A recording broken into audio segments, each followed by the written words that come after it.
प्रगतिशील शिक्षा के हिमायती इनमें से किस कथन से सहमत होंगे? तो ऑप्शन नंबर डी है, बच्चे एक सामाजिक, सांस्कृतिक, आर्थिक संदर्भ में पैदा होते हैं और यह पृष्ठ में उनके विकास को प्रभावित करता है। दूसरा नंबर क्वेश्चन है, विकास के डैश के आयाम के अंतर्गत भावना, आत्मधारण तथा परिवार, साथ फिर दोस्तों के साथ पारस्परिक संबंध में परिवर्तन का अध्ययन किया जाता है। तो ये मनोसामाजिक विज्ञान आ जाएगा। व्यवहार, रुचि, दृष्टिकोण, कौशल और व्यक्तिगत लक्ष्य जिन्हें एक संस्कृति विशिष्ट जेंडर के लिए उपयुक्त मानती है, तो डैश उन्हें डैश के रूप में संदर्भित किया जाता है। यह डैश होते हैं तो जेंडर भूमिका होंगे और सांस्कृतिक के रूप में परिभाषित होंगे। क्वेश्चन नंबर 4 है, कथन और कारक कारण है। तो ये एक समावेशी कक्षा में सभी पाठ्यचर्या अनुकूल के शैक्षिक मानकों को विशेष बच्चों के लिए निम्न स्तर के लिए निर्देशित किया जाना चाहिए। ये विशेष बच्चा है, समावेशी मतलब होता है कि दोनों विशेष और सामान्य बच्चा दोनों, इसमें विशेष दे दिया इसीलिए ये गलत है। और कारण क्या है, विशेष बच्चों को मुख्य धारा की कक्षा में सीखने की कोई संभावना नहीं, तो संभावना होती है। जीन के पियाजे के संज्ञानात्मक विकास के सिद्धांत के अनुसार क्या है, तो सीखने के अनुभव बच्चों के संज्ञानात्मक क्रियाओं के वर्तमान स्तर पर निर्भर करते हैं। ले वाइगोत्स्की संज्ञानात्मक विकास को किस रूप में देखते हैं, तो एक सहयोगात्मक प्रक्रिया, भाषा और सोच प्रक्रिया के बीच संबंध। एक प्रस्ताव रखते हुए ले वाइगोत्स्की ने निम्नलिखित में किस रूप में भाषा को अवधारणा किया, तो भाषा एक सांस्कृतिक उपकरण है जो संज्ञान को कई तरीके से सुगम बनाते हैं। निम्नलिखित में से कौन सा प्रदर्शन लक्षण अभिविन्यास का एक उदाहरण है? तो एक छात्र अच्छा ग्रेड पाने और दूसरों को बेहतर होने के लिए कड़ी मेहनत करता है, यही है। उसके बाद क्वेश्चन नंबर 9 है, ले वाइगोत्स्की सिद्धांत का पालन करते हुए एक शिक्षक को क्या करना चाहिए, तो अपने विद्यार्थियों के साथ पारस्परिक अध्ययन करने का पालन करना चाहिए, अध्यापन का पालन करना चाहिए। 10 नंबर क्वेश्चन, नई अवधारणा को पढ़ाने के लिए निम्नलिखित में से कौन सा प्रभावी रणनीति है, तो उदाहरण दे के गैर उदाहरण अवधारणा के बीच संबंध के बारे में बढ़ावा देना। क्वेश्चन नंबर 11, निम्नलिखित में से किस विधि में शिक्षक और विद्यार्थी अपने भूमिका को विनिमय करते हैं, तो पारस्परिक अध्ययन में एक दूसरे को जानते हैं भूमिका में। फीजा ने विश्लेषण किया कि उसे विषय जेड सीखने की तुलना में एक्स सीखने में अधिक समस्या है, क्योंकि वह विषय जेड में रुचि रखती है और उस पर ध्यान केंद्रित करे। निम्नलिखित में से कौन सी संरचना फीजा की सोच का विश्लेषण करने की क्षमता का वर्णन करता है, तो अधिसंज्ञान हो जाएगा। हावर्ड गार्डनर के बहुबुद्धि सिद्धांत का प्रस्ताव है कि बहुबुद्धि समय के साथ बदलती है, सही है। हालांकि अंतर समूह व्यक्तिगत भिन्नताओं की संभावना मौजूद है, फिर भी स्वालीनता वाले अधिकांश विद्यार्थी दिनचर्या का चरण सख्तों से पालन करते हैं। भय और तनाव वातावरण बनाना छात्रों को सचेत और हरदम तैयार रखता है और सार्थक सीखने को सुसाधित करता नहीं, ये बच्चा को भयभीत कर देता है। अधिगम केवल बाहरी कारकों के द्वारा होता नहीं, ये दोनों आंतरिक और बाहरी दोनों।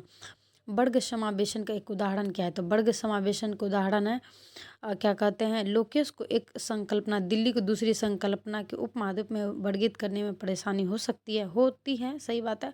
यह समझना कि भावना में स्मृति और सीखने कैसे प्रभावित करती है, विनियमित सीखने को संसाधित करता है, ये आड़ से व्याख्या नहीं करता है। सॉरी। निम्नलिखित में से कौन सा कथन नैदानिक आकलन का उद्देश्य उपयुक्त वर्णन है, यानी डायग्नोस्टिक उन छात्रों की पहचान करता है जहां विद्यार्थियों को अतिरिक्त सहायता निर्देश की आवश्यकता हो सकती है। दरअसल 10 साल की कांकुली गणित की एक कठिन सवाल से जूझ रहे, उसके समस्या समाधान कौशल को बढ़ाने के लिए उसकी शिक्षा का क्या कर सकती है, तो कोशिश करते रहने के लिए प्रोत्साहित करे और जरूरत पड़े तो आलम्बन प्रदान करे या पाठ करे या स्कैफोल्डिंग का सहारा दे। जिन पियाजे डैश को मानता है, लेबैद किसकी डैश को मानता है, तो अधिक केंद्रित वाक्य संज्ञानात्मक अपरिपक्वता का संकेत, निजी वाक्य स्वनियमित में प्रभावी। अधिगम के सार्वभौमिक अभिकल्प में क्या शामिल नहीं है, तो शिक्षार्थियों के नामीकरण और वर्गीकरण विभिन्न रूपों में लागू करने। क्लासिफिकेशन वर्गीकरण कभी भी छात्र में नहीं होना चाहिए। लॉरेंस कोहल वर्ग के सिद्धांत के बारे में कौन सा कथन सही है, तो ये बच्चों को द्विधात्मक स्थिति प्रस्तुत करते हैं। प्रत्येक बच्चे को खेलने का प्रयोग और अपने दुनिया की खोज करने का अवसर मिले। बचपन एक सार्वभौमिक निर्माण करता है, तो ये यार दोनों गलत है। निम्नलिखित कौन से एक ऐसा प्रश्न का उदाहरण जो सब विवेचनात्मक सोच का बढ़ावा देता है? तो द्वितीय विश्व युद्ध के दौरान द्वितीय विश्व युद्ध में कौन सा देश प्रत्यक्ष रूप से शामिल थे? ये नहीं होगा। द्वितीय विश्व युद्ध के फैलने के बाद किन किन कारकों का योगदान था? ये हो जाएगा। उन बच्चों में जिन्हें दृष्टि बाधित और उन्हें शामिल करने के समय शिक्षकों को डैश का उपयोग करना चाहिए। ब्रेल एक स्पर्श प्रणाली है उसका। आप एक शिक्षक जो अपने छात्रों को आलोचनात्मक रचनात्मक रूप से सोचने के लिए प्रोत्साहित करना चाहते थे, निम्नलिखित में से कौन सी रणनीति इस प्रकार के चिंतन को बढ़ावा देने की सबसे अधिक संभावना है?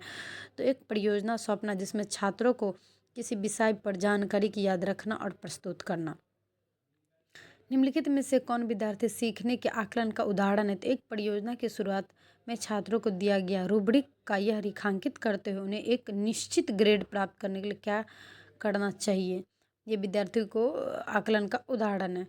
लड़की की तुलना में लड़कियां सामाजिक और सांस्कृतिक कारकों से अधिक प्रभावित होते हैं होने की जन्मजात प्रवृत्ति है। जन्मजात लड़कियां आनुवांशिक रूप से लड़कों की तुलना में अधिक संवेदनशील और भावनात्मक रूप से कमजोर होती है, जिसके कारण उनकी सामाजिक अपेक्षा के रूप में उन्हें सब अधिक हो जाती हैं।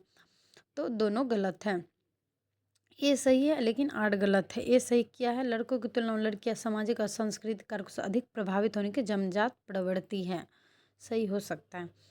12 साल की अमाना हर बार डर जाती है। जब उसका ब्लैक बोर्ड पर गणित की समस्या का जवाब देने या हल करने के लिए कहती है तो क्योंकि उसे डर है शिक्षिका उसे डांटेगी, वो शर्मिंदा है।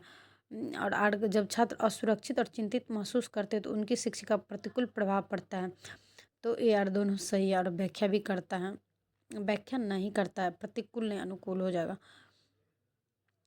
एक शिक्षिका छात्र उनके पूर्व ज्ञान को नई संकल्पना को जोड़ने के अवसर प्रदान करके अपनी कक्षा में सार्थक सीखना विवेचनात्मक सोच को सक्षम बनाना चाहते हैं। निम्नलिखित में कौन से शिक्षक रणनीति सबसे प्रभावी होगी?